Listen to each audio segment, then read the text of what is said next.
Bismillahirrahmanirrahim. Assalamualaikum warahmatullahi wabarakatuh.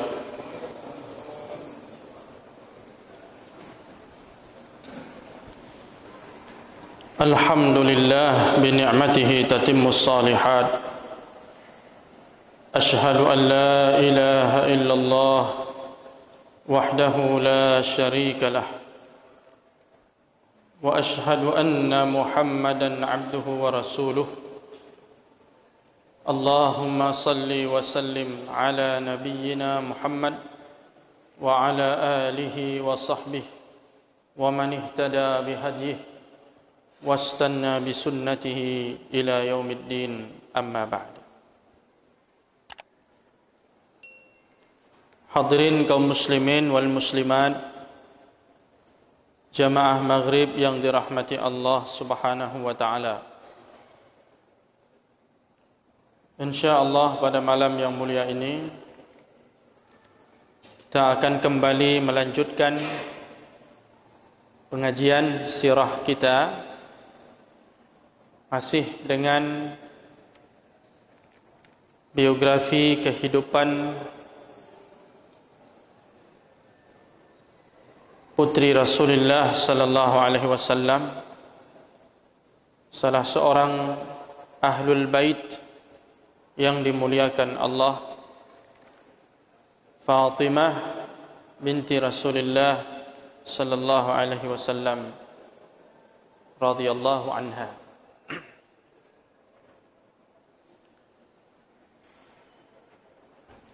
Pertemuan yang lalu membahas tentang nama beliau, panggilannya, lakabnya, tahun dia dilahirkan, dan sekilas tentang keluarga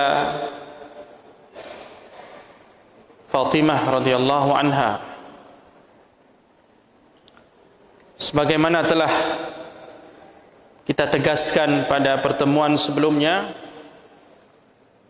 bahwa Fatimah radhiyallahu anha dilahirkan dan dibesarkan dalam sebuah keluarga yang mulia, sebaik-baik rumah yang ada di muka bumi Allah ini, yang dikepalai oleh Sayyidul Awwalin wal Akhirin, Sayyidu waladi Adam, Nabi Muhammad sallallahu alaihi wasallam,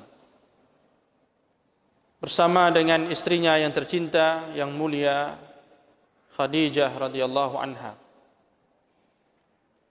Kalau kita melihat keluarga Fatimah radhiyallahu anha, dia benar-benar merupakan seorang yang sangat mulia, yang dikelilingi dan diliputi oleh segala kemuliaan dari segala segi, dari segala sisi. Ayahnya adalah Rasulullah sallallahu alaihi wasallam, makhluk Allah yang paling mulia, rahmat bagi sekalian alam. Dan Fatimah ini memiliki kemiripan dengan Nabi sallallahu alaihi wasallam dari segi fisiknya maupun dari segi akhlak dan perilakunya. Bahkan para ulama mengatakan dia adalah putri Rasulullah yang paling mirip dengan Nabi sallallahu alaihi wasallam. Kemudian ibunya adalah Khadijah radhiyallahu anha, yang telah kita bahas sirah kehidupannya, fadail dan manaqibnya pada pertemuan yang lalu, di mana Khadijah merupakan manusia pertama yang beriman kepada Nabi sallallahu alaihi wasallam pada waktu itu. Bukan sekedar wanita pertama yang beriman, tapi beliau adalah manusia pertama yang beriman, yang hidup pada masa itu. Khadijah radhiyallahu anha. Lebih duluan Khadijah dari Abu Bakar, dari Ali bin Abi Thalib, dari Zaid bin Harithah. sebagaimana dikatakan oleh Ibnul Athir, manusia pertama yang beriman kepada Rasulullah adalah seorang wanita, seorang perempuan. Bahkan dia merupakan orang yang mendampingi Rasulullah sallallahu alaihi wasallam dalam setiap fase dan proses menerima wahyu itu. Dialah saksi sejarah bagaimana Nabi sallallahu alaihi wasallam pertama sekali menerima wahyu dari Allah sebagai bentuk pengangkatan beliau sebagai nabi dan rasul Allah Subhanahu wa taala. Khadijah mengikuti itu semua, menyaksikan itu semua. Seorang wanita yang mendapatkan salam dari Allah dan dari malaikat Jibril. Jadi salamnya itu dari Allah langsung, sampaikan kepada Khadijah melalui Jibril, dan Jibril pun kemudian menitip salam untuk Khadijah radhiyallahu anha. Itu ibunya Fatimah.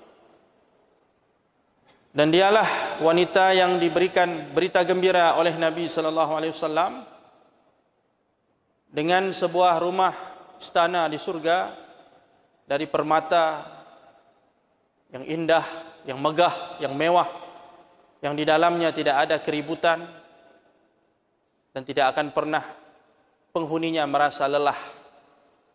Disiapkan oleh Allah untuk Khadijah. Orangnya masih hidup berjalan di muka bumi, tapi mahligainya sudah disiapkan oleh Allah Subhanahu wa taala di surga kelak.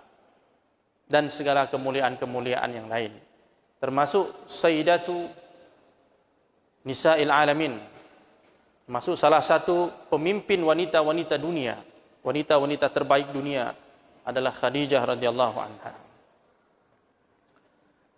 Kemudian Fatimah dikaruniai oleh Allah Subhanahu wa taala dua orang putra. Jadi ayahnya orang yang sangat mulia, ibunya orang yang sangat mulia. Kemudian anak mendapat anak pun orang-orang yang mulia. Di antara putra-putrinya adalah Hasan, Husain, Muhsin, Zainab, Ummu Kulsum dan Ruqayyah. Ini anak-anak dari Fatimah. Ya, dari perkawinannya dengan Ali bin Abi Thalib. Lahir Hasan, Husain, tidak hanya dua itu saja. Ada lagi yang bernama Muhsin, Zainab, Ummu Kulsum dan Ruqayyah. Terutama Hasan dan Husain ini cucu Nabi sallallahu alaihi wasallam yang pertama, lahir lebih kurang tahun ketiga Hijriah. Ketika wafat Rasulullah sallallahu alaihi wasallam mereka masih kecil. Dan Hasan ini lebih tua 1 tahun dari Husain. Usianya sangat berdekatan. Ini kedua orang ini merupakan salah satu dari orang yang paling dicintai oleh Nabi sallallahu alaihi wasallam. Nabi mengatakan Hasan Husain adalah sayyida syababi ahlil jannah, pemimpin pemuda-pemuda di surga. Sudah mendapatkan jaminan dari Allah dan Rasulnya sebagai pemuda surga, bahkan pemimpin, ketuanya. Terutama Hasan ini orang yang sangat mirip dengan Nabi sallallahu alaihi wasallam. Ada satu pendapat ulama mengatakan, berdasarkan riwayat tentunya, Hasan ini mirip dengan Rasulullah dari bagian pusar ke atas. Kalau Husain dari pusar ke bawah, itu kemiripannya dengan Nabi sallallahu alaihi wasallam. Jadi berkongsi keduanya tentang kemiripannya dengan Nabi sallallahu alaihi wasallam. Ketika Abu Bakar radhiyallahu an melihat Hasan dan Husain ini digendong oleh ayahnya, oleh Ali bin Abi Thalib, Abu Bakar mengatakan, "Bi abi syabihun bin Nabi, laisa syabihan bi Ali." Kata Abu Bakar, ini anak sangat mirip dengan Rasulullah, tidak mirip dengan ayahnya, dengan Ali, tapi lebih mirip kepada Rasulullah sallallahu alaihi wasallam. Kepada Hasan Nabi pernah berkata, anakku ini, cucuku ini akan menjadi pemimpin umat, sayyid. Di tangannya lah Allah Subhanahu wa taala kemudian nantinya mendamaikan dua kubu pasukan kaum muslimin yang bertikai pada waktu itu. Jadi ternyata setelah Ali bin Abi Thalib wafat, yang dibaiat menjadi khalifah adalah Hasan bin Ali, putranya. Menguasai wilayah Irak, wilayah Hijaz, dan beberapa wilayah-wilayah lainnya, termasuk Yaman. Jadi Hasan menjadi khalifah yang kelima setelah Khulafaur Rasyidin. Akhirnya beliau berinisiatif setelah 6 bulan, tidak lama, 6 bulan, kemudian beliau berinisiatif menyerahkan hak khilafahnya itu kepada Muawiyah radhiyallahu anhu. Sehingga dengan keputusannya itu Allah Subhanahu wa taala memberikan kedamaian kepada umat ini, tidak lagi bertikai, tidak lagi berperang. Setelah sekian lama kaum muslimin terlibat dalam perseteruan perang saudara, dengan keputusan Hasan, keputusan besar ini yang luar biasa. Walaupun ada yang tidak senang dengan keputusan itu, tapi dengan keputusan itu kemudian Allah Subhanahu wa taala menyatukan kaum muslimin di bawah satu komando, satu khalifah, yaitu Muawiyah bin Abi Sufyan radhiyallahu anhu. Jadi Nabi sudah sampaikan jauh-jauh hari, anakku ini akan menjadi pemimpin besar yang dengannya Allah akan mendamaikan kaum muslimin, menyatukan kembali kaum muslimin dalam satu panji ukhuwah, dalam satu kekhalifahan. Makanya para ulama Ahlussunnah mengatakan Hasan lebih mulia dari Husain. Sama-sama mulia, tapi kalau kita ingin melakukan tafdil bainahuma, ingin melakukan pengunggulan dari salah satu dari keduanya, maka Ahlussunnah mengatakan Hasan afdal min Husain. Hasan itu lebih mulia daripada Husain berdasarkan riwayat-riwayat tentang keutamaan Hasan. Jadi dikumpulkan itu semua, Hasan lebih mulia.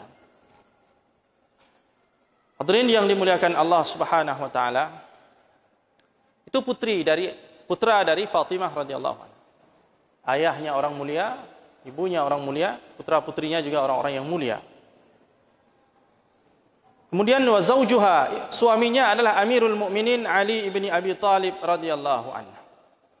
Suaminya adalah orang yang sangat mulia. Salah satu dari asyrah mubasysyirin bil jannah. Salah satu dari sahabat yang dijamin surga. Salah satu dari Khulafaur Rasyidin. Salah satu dari ahli bait Rasulullah sallallahu alaihi wasallam. Yang di dalam hadis-hadis sahih disebutkan bahwa dia mencintai Allah dan Rasulnya, dan Allah dan Rasulnya pun mencintainya. Jadi cintanya terbalas. Orang yang telah dikatakan oleh Nabi bahwa dia mencintai Allah dan Rasul, Allah dan Rasul pun mencintainya. Kata Imam Ahmad, sahabat yang paling banyak diriwayatkan keutamaannya adalah Ali bin Abi Thalib. Sahabat Nabi yang paling banyak hadis tentang keutamaannya adalah Ali bin Abi Thalib. Walaupun banyak juga nanti yang palsu. Banyak yang dhaif. Yang sahih dan hasan pun tidak kurang. Banyak sekali kelebihannya. Dialah yang pernah dikatakan oleh Nabi sallallahu alaihi wasallam, "Anta minni wa ana mink."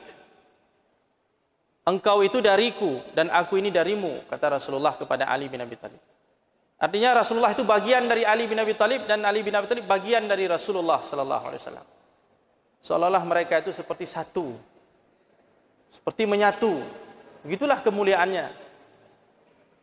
Dan Nabi sallallahu alaihi wasallam dalam hadis yang sahih juga mengatakan, "Ala tarda an takuna minni bimanzilati Harun min Musa illa annahu laisa nabiyyun ba'di." Tidakkah engkau ridha wahai Ali, kedudukanmu di sisiku sama seperti kedudukan Nabi Harun di sisi Nabi Musa. Hanya saja tidak ada nabi setelahku. Jadi Nabi sallallahu alaihi wasallam menyamakan, membuat tasbih perumpamaan Ali dengan Rasulullah itu seperti Harun dengan Nabi Musa. Begitu dekat, begitu mulia. Hanya saja tidak ada nabi setelah Nabi Muhammad. Jadi tasbih di sini bukan dari segala segi. Jadi jangan dibilang nanti berarti Ali itu nabi macam Nabi Harun. Tidak, bukan nabi dia. Tasbih itu tidak mesti semua harus sama. Ketika seseorang diumpamakan, ditasbihkan dengan singa, tidak mesti rupa kita seperti singa. Ada sisi-sisi kesamaan. Keberaniannya seperti singa, tapi tidak mesti harus tubuh kita macam singa. Suara kita mengaum macam singa, tidak. Tasbih itu tidak mesti harus sama dalam segala hal. Setidaknya ini menunjukkan manzilah kemuliaan.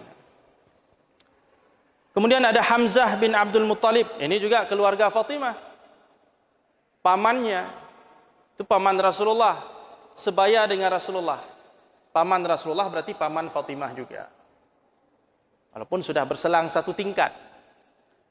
Rasulullah panggil Hamzah ini paman karena anak Abdul Muttalib. Usianya sama, sebaya, bahkan mereka ini satu sepersusuan antara Rasulullah dengan Hamzah. Pernah Nabi ditawari menikah dengan anaknya Hamzah. Nabi menolak. Kenapa? Karena antara dia dengan Hamzah itu terjalin hubungan sepersusuan. Kalau tidak ada hubungan persusuan tidak ada masalah. Anak menikah anak paman, menikah anak sepupu dengan sepupu tidak ada masalah. Tapi karena dengan ayahnya itu pernah satu ibu susu yang menyusukannya sama, maka dia tidak boleh menikah dengan putri Hamzah. Ini keluarga Fatimah semuanya. Hamzah yang syahid dalam perang Uhud itu. Asadullah wa asadu rasulih, singa Allah dan Rasulnya. Ini juga termasuk keluarga dari Fatimah. Kemudian ada Abbas bin Abdul Muttalib, paman Rasulullah dan juga paman dari Fatimah radhiyallahu anha, yang banyak kelebihannya, banyak kemuliaannya, sangat disayang oleh Nabi sallallahu alaihi wasallam. Yang punya kebiasaan sejak zaman jahiliyah, dia punya kebiasaan membantu tetangga, mengeluarkan harta bendanya untuk kebaikan, suka menyumbang untuk kegiatan-kegiatan yang baik, kegiatan sosial, dan memberi makan orang-orang yang lapar. Ini di antara kebiasaan Abbas bin Abdul Muttalib, paman Rasulullah sallallahu alaihi wasallam dan pamannya Fatimah radhiyallahu anha. Kemudian ada Ja'far bin Abi Thalib, As-Sayyidus Syahid, seorang syahid yang agung, yang hebat. Seorang mujahid fisabilillah, yang kata Nabi sallallahu alaihi wasallam, ruhnya terbang di surga sana seperti malaikat bersama para malaikat dengan dua sayap. Karena tangannya terputus jihad di jalan Allah, diganti kedua tangannya dengan sayap. Dan dia terbang menikmati kenikmatan surga, minum dari air-air yang ada di surga. Itu Ja'far, itu saudara Ali bin Abi Thalib, berarti abang iparnya Fatimah radhiyallahu anha, sekaligus pamannya juga, paman yang sudah agak jauh. Bukan paman langsung ya, paman sepupu. Inilah keluarga dari Fatimah, semuanya dikelilingi dengan kemuliaan. Punya kakak lagi, kakak, saudara, kandung, ya, seayah, seibu yang sangat mulia. Jadi dikelilingi dengan segala kemuliaan.